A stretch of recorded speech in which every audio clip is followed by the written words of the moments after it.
요즘 제1야당 지도자들이 넘어서는 안 되는 선을 넘었습니다. 정부가 북한의 원전을 극비리에 건설해 주려 했다며 대통령이 이적 행위를 했다고까지 주장했습니다. 야당은 완벽하게 잘못 짚었고 묵과할 수 없는 공격을 대통령께 가했습니다. 야당은 거짓 주장에 대해 책임을 져야 마땅합니다. 거짓을 토대로 대통령을 향해 이적 행위라고까지 공격했으면 무거운 책임을 지는 것이 당연합니다. 지금의 대한민국은 4년 전 국민 여러분의 소망이 실현된 나라입니까? 문재인 정권은 국민들의 소망을 철저히 배신했습니다. 대한민국의 위기를 극복하는 첩경은 무능하고 무도한 정권을 교체하는 것입니다. 4월 7일에 있을 서울시장과 부산시장 선거는 문재인 정권에 대한 단호한 심판의 무대가 되어야 합니다.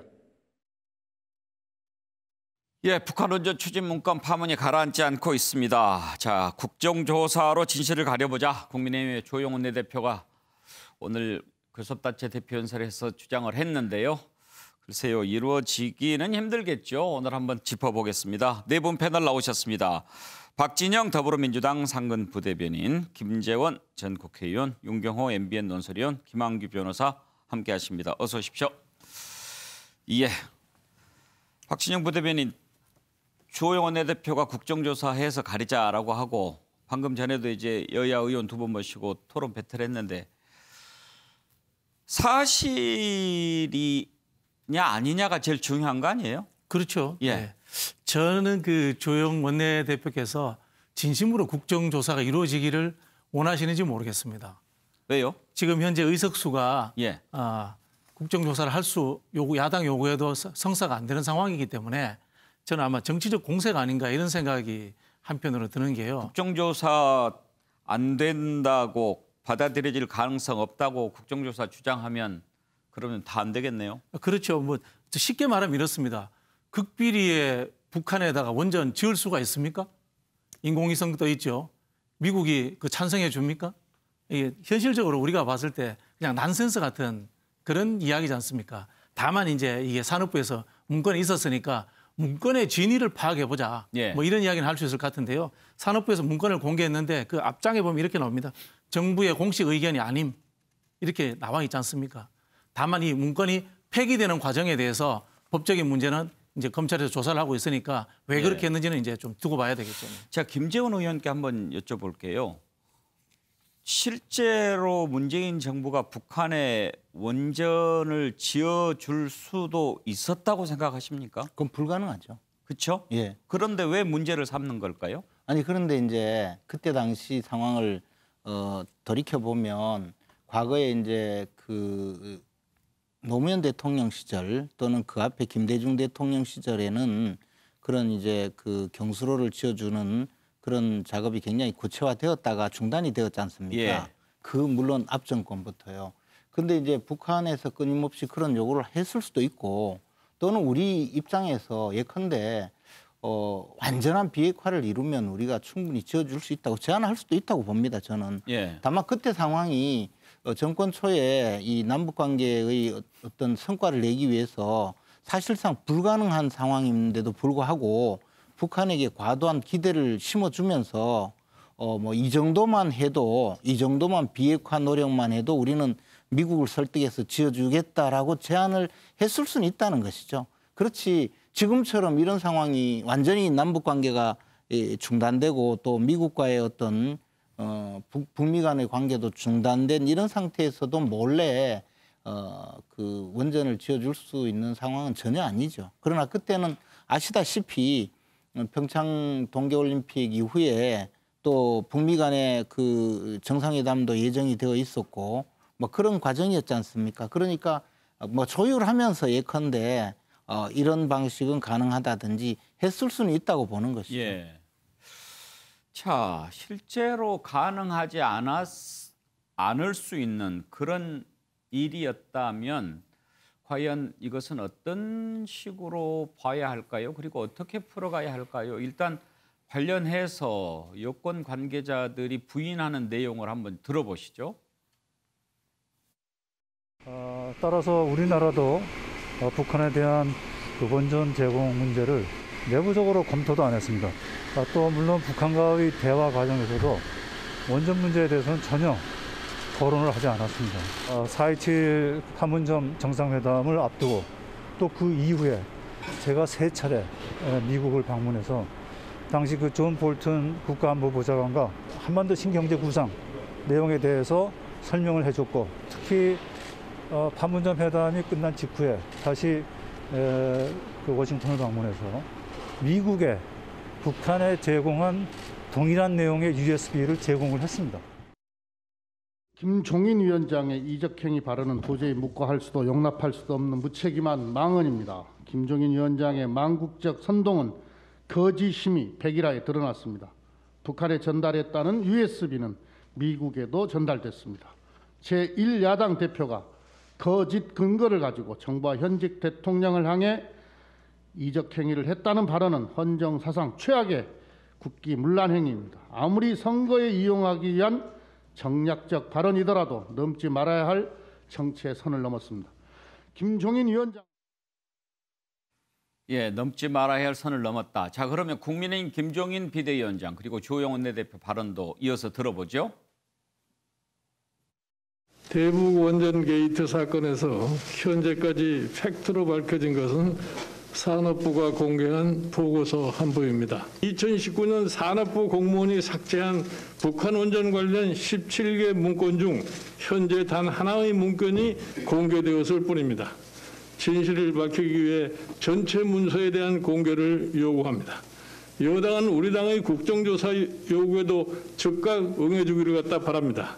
국민의힘은 오늘부터 진상투기를 가동하는 등 실체적 진실을 밝히는데 총력을 다할 것입니다. 문재인 대통령이 김정은에게 전달한 USB에 원자력의 원자도 들어있지 않다고 이 정권 사람들은 강변합니다. USB의 내용을 공개하라는 야당에게는 명운을 걸라면서 북한에 넘어간 USB를 들여다본 사람이 왜 이렇게 많습니까? 그렇다면 우리 국민들도 당연히 알아야 하는 것 아닙니까? 자, 윤경호 의원, 지금 국민의힘 보면 절대 이 고삐를 늦추지 않을 것 같아 보이지 않습니까? 어차피 이제 선거 앞두고 이게 이슈가 될 것 같은데 계속 가면 누구한테 유리할 것 같습니까? 제가 보기에는 계속 끌고 가는 거, 물론 국민의힘 입장에서 선거 때문에 그렇게 세운 거 맞는데요. 좀 더 초점을 좁히지 않으면 더 이상 끌고 가기 어려울 것 같다. 무슨 말씀이냐면 이적행위라는 표현 안에서는 여기서는 탈원전을 하면서 북한에 원자력 발전소를 지어주겠다는 논리의 모순 이거 말고요. 마치 얼핏 들으면 북한에 핵을 개발할 수 있는 걸 도와준 거 아니냐 이런 의미가 담겨 있지 않습니까? 이런 공세를 계속하는 거는 아마 아무리 보수층을 건드리고 보수층을 끌어안으려고 해도 먹히지 않을 겁니다. 지금 김재원 의원께서 얘기하신 것처럼 현실적으로 불가능하잖아요. 94년에 캐도 그다음에 2006년에 육자회담 그 전까지 육자회담 두 때 경수로 방식의 한국형 원전 이거는요. 따지고 보면 거기서 나오는 제철 이물을 가지고 절대로 핵무기 개발로는 연결이 될 수 없는 거고요. 예.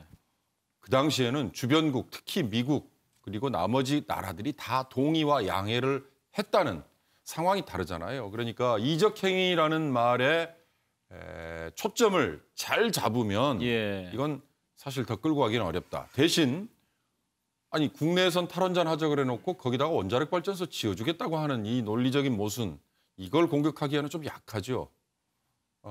그리고 뭐 나머지 뭐 언행의 불일치 뭐 이런 거 얘기하기에는 그래서 제가 보기엔 계속 끌고 가기에는 좀 약해 보인다 이런 생각이 듭니다.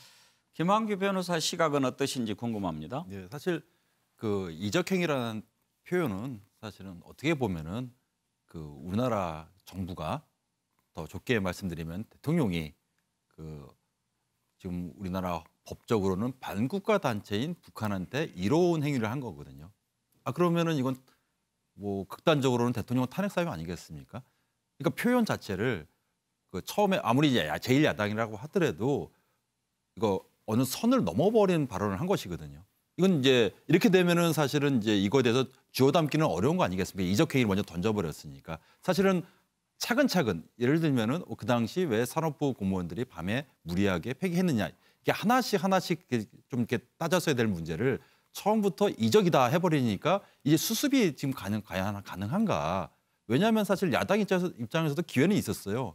이게 지금 공무원들이 구속된 사건이다 보니까 아마 그 보궐선거 전에는 아마 재판이 진행될 것으로 보여지거든요. 그럼 재판이 진행되다 보면은 이런 왜 폐기했고 이런 문건이 작성된 경위가 좀 일부 세상에 공개될 텐데 처음부터 너무 이런 식으로 그 수습이 안 될 정도의 발언을 한 바람에 예. 제1야당이 이 문제를 계속 이끌 수 있을지 좀 의문은 듭니다. 김재원 의원, 그 지금 쭉 이렇게 말씀을 들어봤는데 실제로 북한의 원전을 지어주는 게 불가능하다고 한다면 이적행위라고 하는 그 표현과의 인과가 좀 부족하게 보이기도 합니다. 그것이 제가 계속 말씀드리지만 이 문건을 작성하던 당시가 1차 남북 정상회담과 2차 남북 정상회담 사이거든요. 그리고 그 문건이 실제 USB에 담긴 문건이 즉 김정은에게 전달된 문건이 산자부에서 발견된 그 문건이라는 이야기도 저는 지금 말씀드리는 것은 전혀 연관이 없을 수도 있는 것이고 예. 또는 그 문건일 수도 있는 것이고요. 예. 우리가 저 정상회담을 하는데 일반 문서로 몇 장짜리로 한두 장짜리로 이렇게 전달하는 건 몰라도 USB에 담아줄 정도면 뭔가 큰 내용이 복잡한 내용이 몽땅 들어가 있다는 의미 아니겠습니까? 예. 그렇게 해서 저는 다만 그때 당시에 불가능하다는 이 사실조차 망각하고 마치 앞으로 잘 진전시키면 가능할 듯이 생각하고 제안을 했을 수도 있을 것이다 이 말입니다. 지금 예. 현재 그리고 그 이후에 북한은 핵을 포기하지 않았지 않습니까? 포기할 의사가 전혀 없었지 않습니까? 그런데도 마치 북한은 곧 핵무장을 포기하고 뭐 한반도 신경제 구상이 함께 손을 잡고 갈 듯이 그렇게 예. 오판하고 더군다나 그것이 가능하다고 믿고 그럼 뭐 제안을 할 수도 있었다는 것이죠. 그리고 그렇게 했다면 그것은 뭐 상당히 문제가 있는 것이죠. 예. 자, 국민의힘이 계속해서 공세를 펴고 있는데요. 결과가 어떻게 될지 지켜봐야 되겠죠. 그런데 싸울 때 또 좀 잘 싸워야 되는데 중간에 실수하거나 헛발질해서는 안 되지 않겠습니까? 서울시장 출마 선언한 오세훈 전 서울시장이 좀 실언을 했지요. 거기 문건에 보면 V자가 나오는데 이 V자 바로 VIP 대통령 뜻하는 것 아니냐. 이거 철저히 파헤쳐봐야 된다. 이렇게 강조를 했습니다.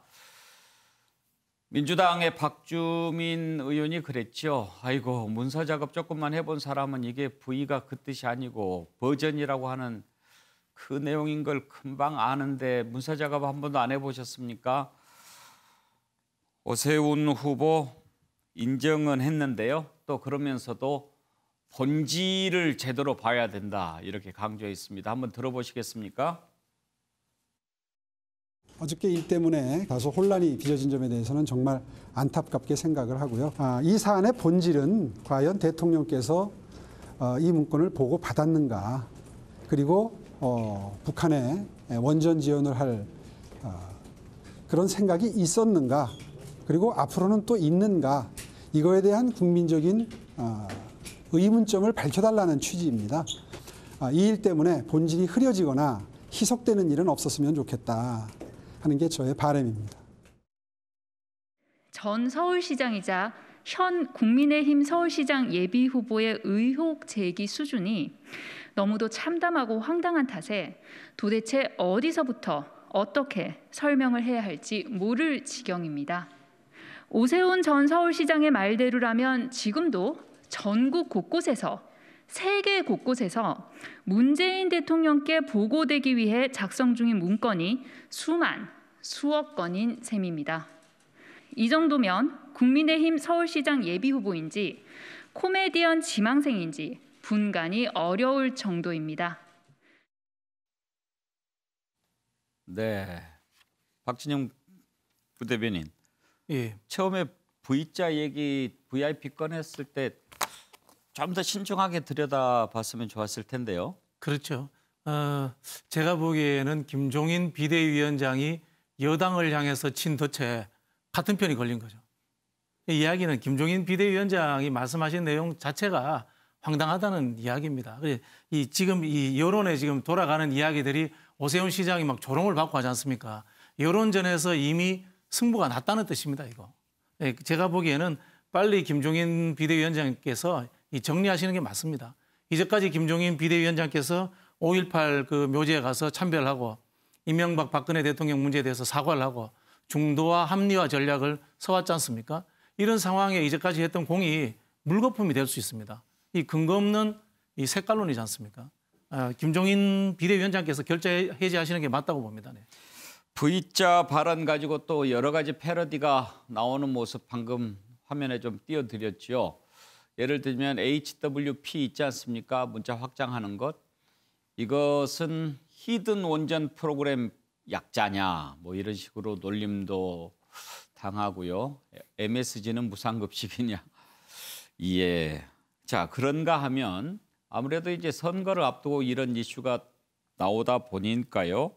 국민의힘에서는 또 산업부 공무원이 문건을 삭제하면서 신내림 뭐 이런 이야기를 했습니까? 그것과 관련해서 비판하는 내용을 발표했는데 한번 들어보시죠.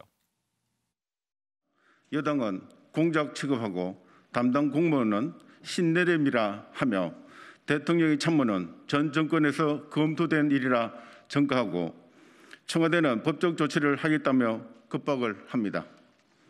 국민을 우습게 하는 것이 아니라면 집단적 조현병이 아닌지 의심이 될 정도입니다. 자료를 은폐한 공무원이 정말 신내림에 의한 자작극이었다면 도대체 어떤 귀신과 접신을 했는지. 윤경호 의원, 뭐 신내림 이런 발언을 했습니까? 예. 그 서기관 뭐 그다음에 부의사관 3명의 공무원들이 각각 이제 검찰에 조사받고요. 예. 그리고 실제로 기소 당했을 때 그 중에 아마 부의사관인지 서기관인지 두 당사자 중에 한 사람이 신내림이 있어서 내가 그 문서를 삭제했나 보다. 뭐 이런 비슷한 톤의 얘기를 했다고 그래서 그것도 또 조롱의 대상이 됐었죠. 산업부 공무원 아닌가요? 예, 산업부 공무원이 한 얘기입니다. 산업부가 그런 표현을 할 수 있는 공무원을 그런 얘기를 하면 통할 거라고 생각했을까요, 김재원 의원? 그러니까 이제 검찰 수사를 받으면서 이게 지금 그 적어도 저도 이제 행정사무관을 7년이나 해봤었는데요. 사무관이나 서기관급이 그 아주 기밀 문서지 않습니까? 어떻게 보면 더군다나 문서 파일도 그 이제 원전 관련 문서들은 굉장히 중요한 문서였을 겁니다. 그리고 직접 감사원 감사의 대상이 되었고 그리고 또 이 문서들은 지금 뭐 뽀여 있으라고 해서 북한 관련된 문서 또는 더 나가서 뭐 북원추, 북한 원전 추진 계획 뭐 그런 것 아니겠습니까? 이런 파일에 된 문서들은 사실 굉장히 중요한 문서인데 그러나 이 북한 원전 관련 문서는 실제로는 감사 대상도 아니었거든요. 근데 밤중에 몰래 들어가서 자정 무렵에 들어가서 삭제를 하고 나서 왜 이걸 삭제했느냐 하니까 자기 판단으로 삭제를 했다고 주장을 하기 위해서 도대체 누구 지시를 받았느냐. 공무원이 그 지시 안 받고 할 수가 없는 거거든요. 근데 할 말은 없으니까 이제 제가 신내림을 해서 삭제했습니다. 이렇게 이제 한 건데 아마 그 검사 조사하는 검사도 많이 화가 났을 거예요. 아마. 그러니까 말이 안 되는 소리를 한 거죠. 말이 안 되죠. 네, 자 선거 앞두고 이런저런 일들이 나오는데요. 또 한 가지 더 짚어볼까요? 조영 원내대표가 오늘 이런 얘기를 했습니다. 질문 시작부터 결론까지 일관된 프레임 씌우기 전략을 구사하고 있다고 하면서 성폭행 프레임 씌우기 집중 필요 이런 얘기를 했습니다. 국민회의의 대정부 질문 사전 전략회의 문건인데요. 이것도 논란이 되고 있습니다. 자, 한번 짚어볼까요? 관련된 녹취 들어보죠. 보수 혁신이 불가능하다는 것을 고스란히 드러냅니다. 1월 달까지만 해도 국민의힘은 보궐선거 승리를 미리 자축하는 분위기였습니다. 후궁 발언 등 막말이 속출하고 있습니다. 색깔 노래 유혹에 텀벙 빠져 이적행위라는 수구 냉전 요원을 동원해 역풍을 맞고 있습니다. 국민의힘의 대정부 질문 가이드라인은 보수 혁신 실패의 백미를 장식하는 문서입니다. 이 대정부 질문은 우리가 주도하는 거니까 그 정부 측의 그 구구한 변명을 다 듣고 있지 말고 제지해라라든지, 그 다음에 태도가 오만하고 불손하고 이럴 때는 따끔하게 뭐라 해라든지 뭐 그런 내용들이 들어가 있는 것 중에 서울시장, 부산시장 선거가 저 민주당 자치단체장들의 그 성범죄로 이렇게 일어난 것인 점을 강조하라는 그런 내용이 들어가 있었던 것 같아요. 그런데 이게 뭐 사실이 아닌 것도 아니고 이 선거 자체가 그런 걸로 된 걸 국민들에게 환기시키고 하는 게 뭐가 잘못됐나? 박지진 부대변인은 어떻게 생각하세요? 저희도 뭐 야당을 한 10년 해봤지 않습니까? 참 이런 표현 참 옆에 김재원 의원 계신데 드리기 참 민망한데 역대 최악의 야당 같습니다. 저럼 이제 정치라는 게 하다 보면 정쟁할 수밖에 없거든요. 이제 프레임 전쟁을 하기도 하는데 성폭력이나 저런 표현들 저희가 활자화시켜서 잘 쓰지 않습니다. 예, 그런 측면이 있고요. 이 야당이 발목 잡기 하는 것도 뭐 한편으로 보면 이해가 됩니다만은 최소한의 민생 정책을 하거든요. 저희들도 하면서 무상급식 했던 기억이 나고요. 반값 등록금 정책 했던 기억이 나고 최소한의 민생 정책을 하면서 발목 잡기를 하는데 지금 21대들에서 야당이 하는 행태는 해도 너무합니다. 진짜 하는 게 발목 잡기 외에는 아예 없다라고 지금 아무리 생각해봐도 생각나는 정책이라든가 통과된 뭐 입법이 생각나는 게 하나도 없습니다. 좀 반성해야 될 것 같습니다. 김재원 의원 말씀 들어볼까요? 아니 뭐 사실은 맞잖아요. 그리고 프레임을 어떻게 구성하라 하는 단순한 어떤 내부적인 회의 자료였던 것 같은데 보통 통상 이제 대정부 질문을 하면 대정부 질문을 맡은 의원들이 있지 않습니까? 그 의원들을 모아서 이번에는 집중을 하자. 대정부 질문할 때 이러이러한 내용으로 집중을 하고 특히 질문부터 답변까지 일관되게 이러이러한 주제로 좀 했으면 좋겠다라고 하면서 예컨대 뭐 박원순 또 그다음에 부산시장 오거돈 이 두 분이 다 성추행 사건으로 이제 물러나거나 또 극단적인 선택을 하셨고 그러니까 그에 의한 선거라는 점을 부각시켜라 아마 그런 내용인 것 같은데 거기에 저 문구 하나를 가지고 이제 문제를 삼으면서 비롯된 것으로 보이고요. 저 대정부 질문하는 국회의원들 모아놓고 질문 내용을 이렇게 좀 일치시켜 달라라고 아마 원내 지도부에서 그 조정용 그 문건에 불과한 건데 그것을 뭐 밖으로 이렇게 나와서 논란을 벌이다 보니까 이런 문제가 되는 것 아니겠습니까? 저는 뭐 충분히 이해는 할 만한데 왜 저런 지금 이 민감한 상황에 저렇게 자꾸 불필요한 논란을 불러일으켜서 지금 일선에 뛰고 있는 후보들을 괴롭히고 힘들게 하는 건지 그에 대해서는 조금 걱정이 있네요. 예, 그렇습니다. 자, 한 가지 더 짚어보겠습니다. 김종인 비대위원장이 부산에 가서 가덕도 공항, 신공항 지지한다라고 얘기하면서 한 발 더 나갔죠. 한일 해저터널 건설 추진하겠다라고 하는 것을 두고 지금 논란이 벌어지고 있는데요. 이 부분은 또 표에 도움이 될 거라고 생각해서 꺼낸 얘기 같은데 글쎄 도움이 될까요? 김종인 위원장 그리고 민주당의 홍익표 정책위 의장의 얘기 한번 들어보시죠. 해저 터널하고 친일하고 관계가 없어요.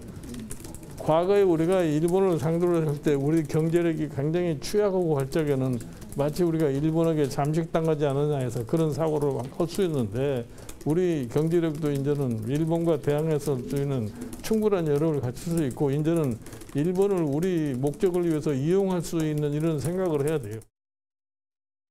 우리가 얻는 수익이 뭐 한 5라면 일본이 얻는 수익은 한 뭐 500 이상이 될 겁니다. 그러니까 이것은 거꾸로 얘기하면 이거야말로 김종인 위원장이 말씀하신 이적행위에 가까운 거죠. 한국보다는 일본을 위한 그 정책인데 왜 갑자기 뜬금없이 이 정책을 말씀하시는지 모르겠습니다.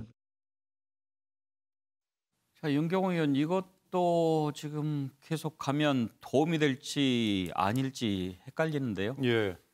따져보니까 일제 때부터 이 얘기가 있었고 노태우 대통령 시절 그다음에 YS DJ 때도 다 있었다 이러는데요. 사실 우리 대중들에게 눈에 들어오고 귀에 들어온 건 2000년 아셈 회의 때이더라고요. 예. 그 당시에 모리 일본 총리가 얘기를 꺼낸 거. 한국에 왔을 때 얘기예요. 그 이유인데 그러면 구체적으로 이게 부산에서 시모노세키 노선이냐 아니면 일본에서 그린 그림은 중간에 있는 쓰시마 섬 있지 않습니까? 그다음에 또 그 밑에 이끼라는 조그만 섬이 있더라고요. 거기를 거쳐서 후쿠오카로 가는 노선. 이게 일본이 원하는 거예요. 이런 구체적인 얘기들이 다 있죠. 근데 저는 가덕도든 한일 해저 터널이든 이번 선거에 그게 그러니까 쉽게 말하면 부산 경제를 붐업을 시키는 삽질로 뭔가 일을 벌려서 여든 야든 그걸로 표를 얻겠다는 거냐. 처음에 가덕도 공항을 얘기할 때는요. 동남권 지역에 항공 수요는 폭발적으로 늘어나고 있는데 인천까지 오는데 시간 허비가 너무 많다. 그래서 밑에 그 항공 수요를 소화해주기 위해서라는 얘기를 하다가 그거는 지금은 쏙 들어갔죠. 더군다나 코로나 때문에 항공 수요가 뭐 확 줄어버린 상황에서 그런 얘기는 안 통하니까 그러면 결국 선거를 앞두고 여든 야든 뭔가 경제를 붐업시킬 수 있는 삽질 뭐 이런 정책으로 간 거다. 한일 해저 터널도 결국 그중에 하나밖에 안 된다면 이건 뭐 일본을 이롭게 한다, 우리에게 이롭다 이런 걸 떠나서 과연 이게 이번 그 보궐선거 하나를 위해서 내놓을 만한 정책인가. 참 부적절했다 저는 그런 생각이 듭니다. 그래요. 김한기 변호사, 저 터널도 만약에 만든다면 비용도 엄청나게 들고 또 시기도 기일도 꽤 오래 걸릴 거 아닙니까?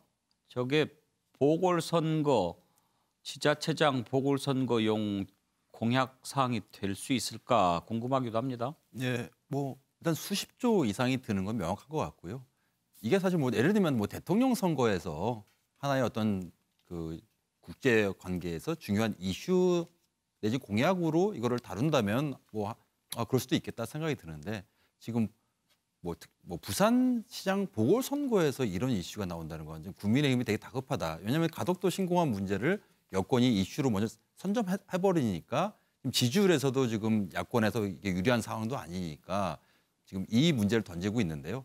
사실은 지금 지방자치단체 선거에서 이런 어떤 우리나라 예산이 어마어마하게 투자되는 그 공약이 논의되는 게 맞는 건지 좀 동의하기 어렵고 또 이 문제를 또 뭐 토착 외구, 뭐 일본에 이런 행위를 했다. 이렇게 또 정치적 논란을 계속 정치권에서 만들어내니까 만약에 제가 지금 부산 시민이면은 굉장히 지금 좀 이게 혼란스러울 것 같습니다. 지금. 예. 자, 그러면 서울시장 보궐선거 한번 들어가 볼까요? 일단 야권 후보 단일화하는 투 트랙으로 출발하게 됐습니다. 안철수 대표가 금태섭 전 의원이 제안한 제3지대 우선 단일화 요구를 받아들였습니다. 그러면 앞으로 안철수 대표 그리고 금태섭 전 의원 여기에 또 다른 국민의힘이 아닌 야권 후보들이 있으면 다 모여서 한번 단일화를 해보자 이렇게 안철수 대표가 제안을 했는데 일단은 이쪽 트랙으로 또 따로 경선이 치러지게 되겠죠. 관련된 독취를 들어보겠습니다. 금태섭 후보뿐만 아니라 문재인 정권을 심판하고 정권 교체에 동의하는 모든 범야권의 후보들이 함께 모여 1차 단일화를 이룰 것을 제안합니다. 저희가 범야권 후보 단일화 예비경선 A조라면 국민의힘은 예비경선 B조가 될 것입니다. 단일화의 성공을 위해서는 단일화의 목적과 목표가 분명해야 합니다. 제 제안을 금태섭 후보께서 수용해 주시고 범야권의 다른 후보들의 관심과 참여 기대합니다. 제3지대 단일화는 야권 전체의 승리를 위해서 야권 지지층을 확산하고 또 시민들에게 좋은 시장을 선택할 수 있는 충분한 선택권을 드리기 위해서 가장 합리적인 제안이라고 생각해서 말씀을 드린 것입니다.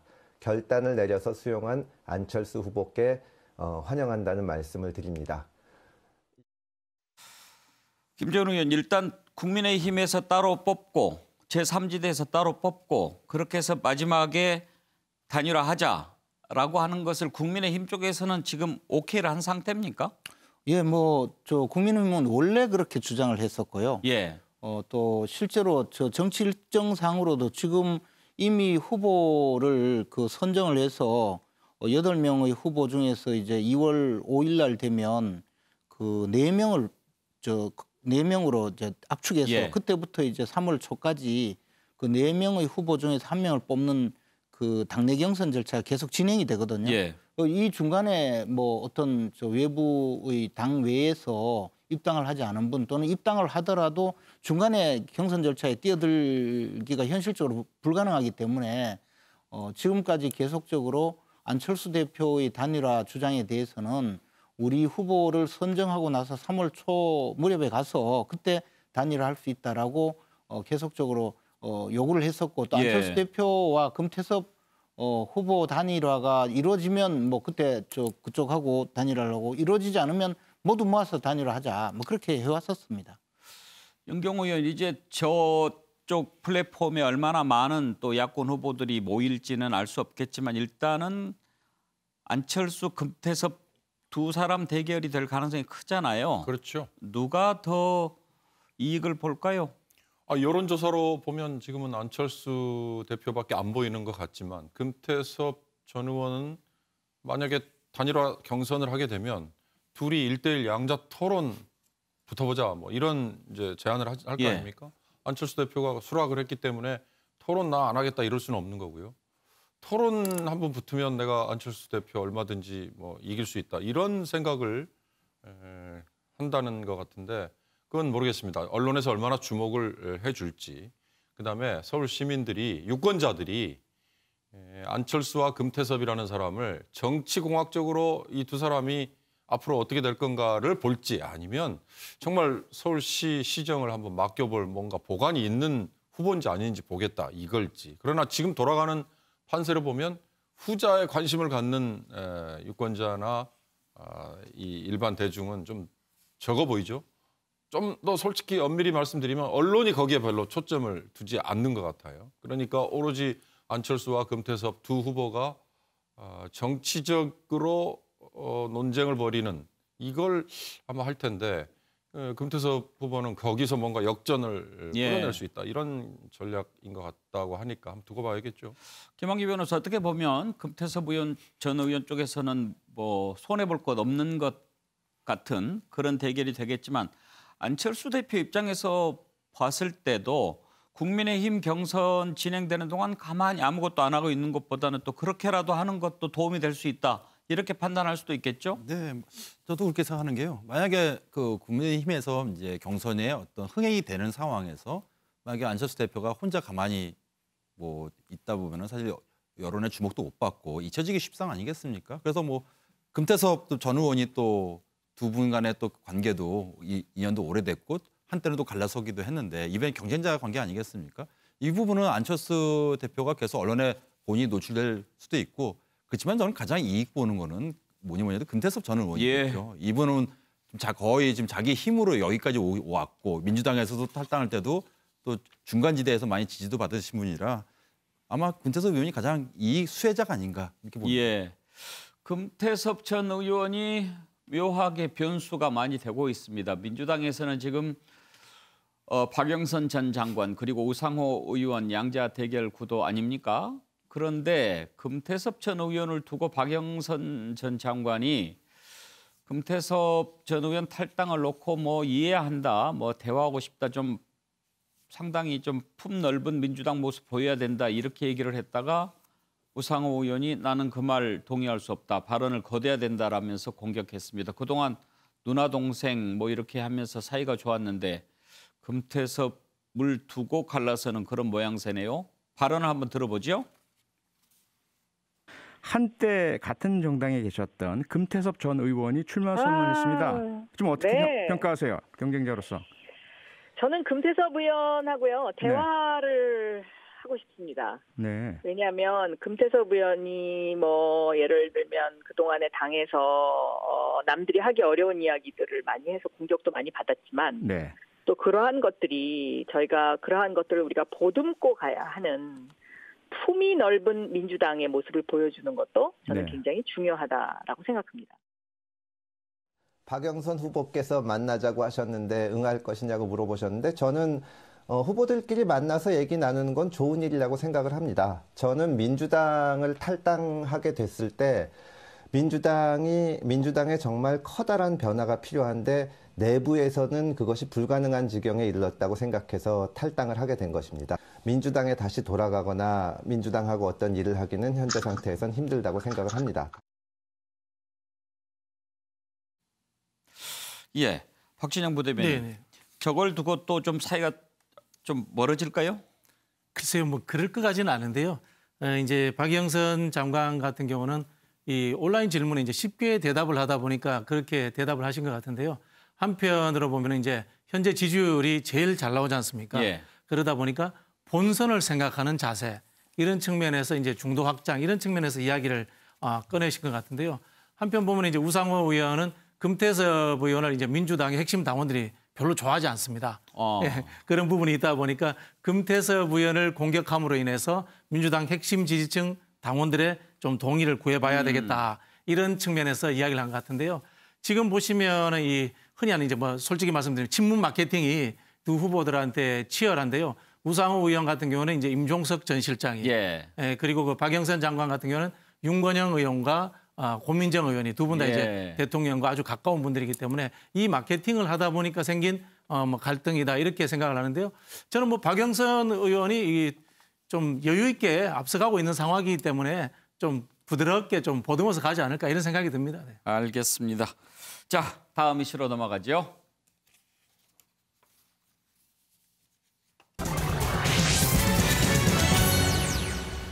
(4차) 재난지원금 지급 규모를 놓고 정부 여당 안에서 파열음이 커지고 있습니다.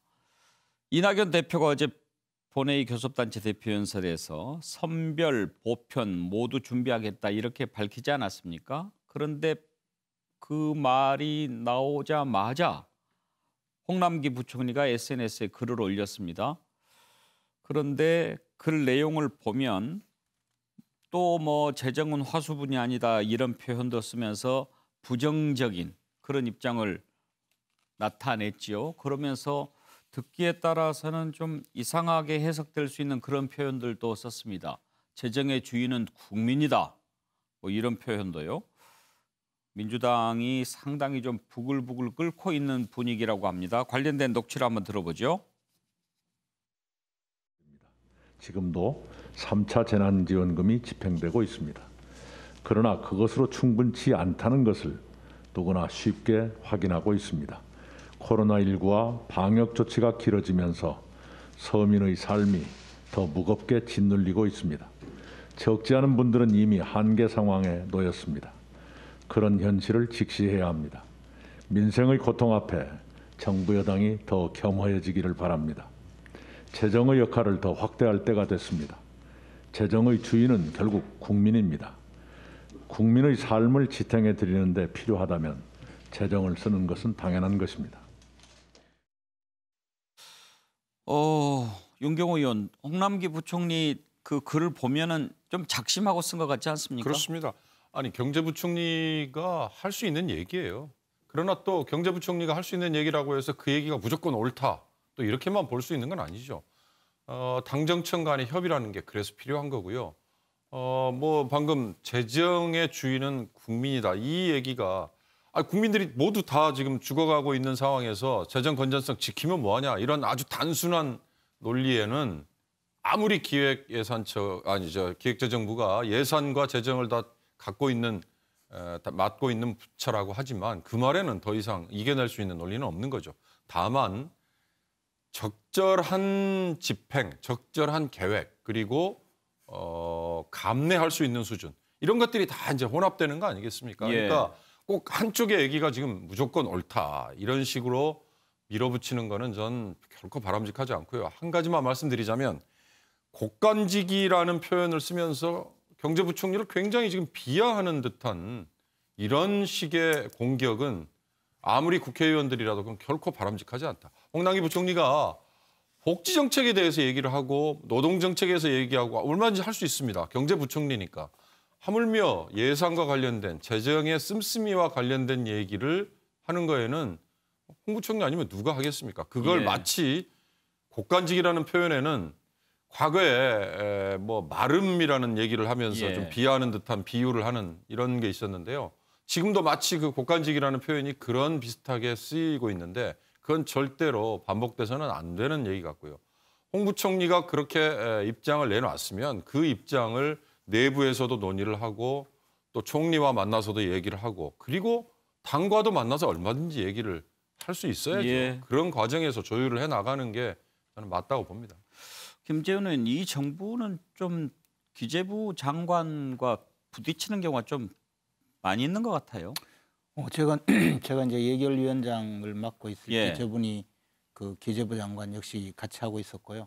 또 저분은 사실 박근혜 정부 시절에 수석 비서관 회의를 하면 그 회의 자료를 정리하고 또 각 부처에 전파하는 그런 기획비서관으로 늘 그 수석 비서관 회의에 들어오던 분이었습니다. 저하고 같이 근무하지는 않았는데요. 그래서 정치적인 어떤 논리도 충분히 예견을 하고 있을 분인데 사실 이 정부에서 지금 국민의 삶이 파탄이 나는데 재정 건전성이 무슨 소리냐 이렇게 이야기하지만 재정 건전성이 파탄 나면요 나라 전체가 거덜나거든요. 우리가 흔히 그리스나 이런 나라들 많이 봤지 않습니까? 일본의 경우도 사실 일본이 만약에 이른바 발권국가죠. 기축통화국가가 아니면 벌써 그 정부 부채로 상당히 그 경제가 파탄이 났을 가능성이 있거든요. 그런 점에서 이야기하는 거라서 일부분 저 전문가의 이야기가 틀린 이야기는 저는 아니라고 봅니다. 근데 거칠게 이제 공격을 하면서 곡간직이니 뭐니 이렇게 이야기하니까 또 홍남기 부총리 아까 말씀드렸듯이 정치적인 어떤 주장을 하는 그런 정치인들의 성향을 모르는 것도 아니기 예. 때문에 저는 그동안 여러 번 봤었는데요. 저렇게 한번 하고는 기록만 남기고 또 꽁무니 빼고 다시 또 여당 그 요구대로 만들어 놓고는 나중에 가서는 이제 자기는 저항한 듯이 그렇게 남기는 그런 그 수법의 하나라고 생각합니다. 별로 끝이 없을 거예요. 예. 민주당은 좀 야속한 모양이죠.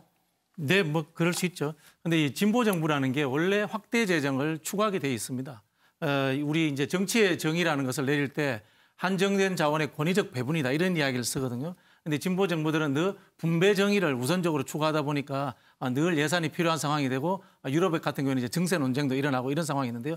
중요한 것은 이것은 기재부가 책임져야 될 것이 아니고 국회가 책임지는 것이 이 주권 재민의 원칙에 맞는 것이고요. 원래 이 대부분의 나라 선진국에서 예산 편성권은 국회에 가지고 있다는 것만 말씀드리고 끝을 맺겠습니다. 네. 오늘 뉴스 에이드 여기까지 하겠습니다.